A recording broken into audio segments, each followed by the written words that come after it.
You, John Fitzgerald Kennedy, do solemnly swear. I, John Fitzgerald Kennedy, do solemnly swear. That you will faithfully execute the office of President of the United States. That I will faithfully execute the office of President of the United States. And will, to the best of your ability. And will, to the best of my ability. Preserve, protect, and defend the Constitution of the United States. Preserve, protect, and defend the Constitution of the United States. So help you God. So help me God.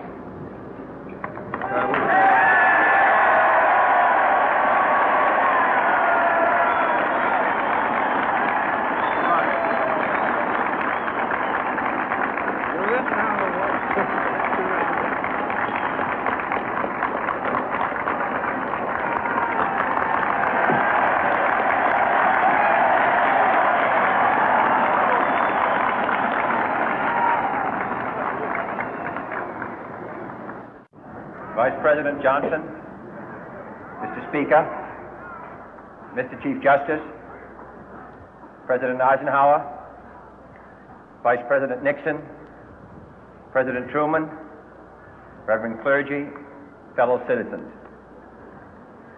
We observe today not a victory of party, but a celebration of freedom, symbolizing an end as well as a beginning, signifying renewal as well as change. For I have sworn before you and Almighty God the same solemn oath our forebears prescribed nearly a century and 3/4 ago. The world is very different now, for man holds in his mortal hands the power to abolish all forms of human poverty and all forms of human life. And yet the same revolutionary beliefs for which our forebears fought are still at issue around the globe. The belief that the rights of man come not from the generosity of the state, but from the hand of God. We dare not forget today that we are the heirs of that first revolution. Let the word go forth from this time and place to friend and foe alike that the torch has been passed to a new generation of Americans born in this century, tempered by war, disciplined by a hard and bitter peace, proud of our ancient heritage, and unwilling to witness or permit the slow undoing of those human rights to which this nation has always been committed and to which we are committed today at home and around the world.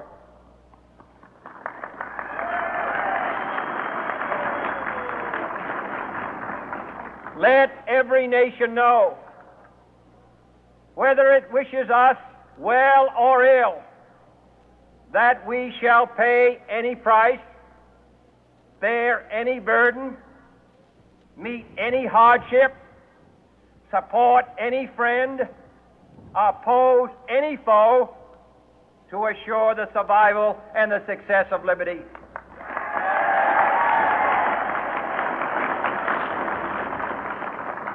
This much we pledge and more. To those old allies whose cultural and spiritual origins we share, we pledge the loyalty of faithful friends. United, there is little we cannot do in a host of cooperative ventures.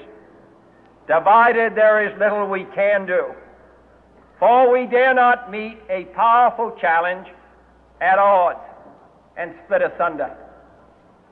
To those new states whom we welcome to the ranks of the free, we pledge our word that one form of colonial control shall not have passed away merely to be replaced by a far more iron tyranny. We shall not always expect to find them supporting our view, but we shall always hope to find them strongly supporting their own freedom, and to remember that in the past, those who foolishly sought power by riding the back of the tiger ended up inside.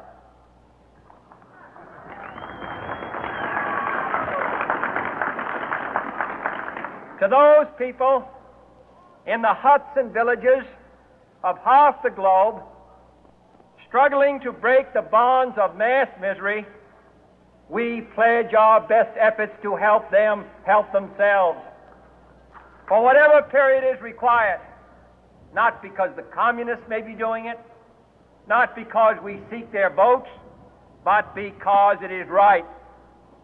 If a free society cannot help the many who are poor, it cannot save the few who are rich.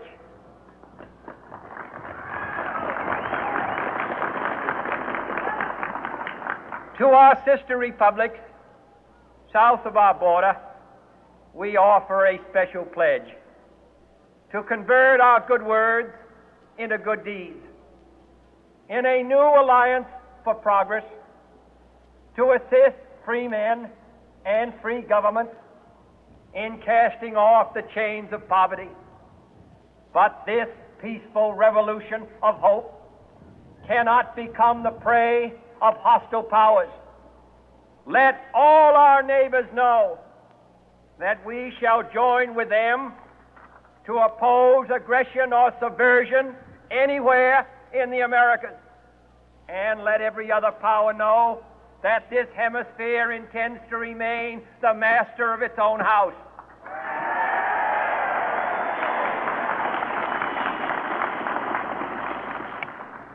To that World Assembly of Sovereign States, the United Nations, our last best hope, in an age where the instruments of war have far outpaced the instruments of peace, we renew our pledge of support to prevent it from becoming merely a forum for invective, to strengthen its shield of the new and the weak, and to enlarge the area in which its writ may run. Finally, to those nations who would make themselves our adversary, we offer not a pledge, but a request that both sides begin anew the quest for peace. Before the dark powers of destruction, unleashed by science, engulf all humanity in planned or accidental self-destruction, we dare not tempt them with weakness, for only when our arms are sufficient beyond doubt can we be certain beyond doubt that they will never be employed. But neither can two great and powerful groups of nations take comfort from our present course, both sides overburdened by the cost of modern weapons, both rightly alarmed by the steady spread of the deadly atom, yet both racing to alter that uncertain balance of terror that stays the hand of mankind's final war. So let us begin anew, remembering on both sides that civility is not a sign of weakness, and sincerity is always subject to proof. Let us never negotiate out of fear, but let us never fear to negotiate.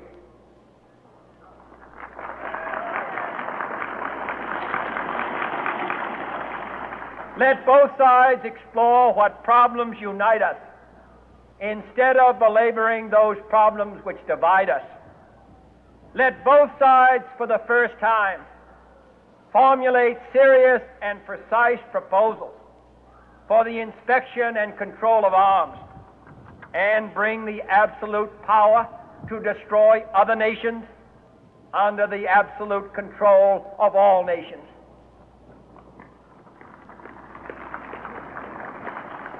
Let both sides seek to invoke the wonders of science instead of its terrors.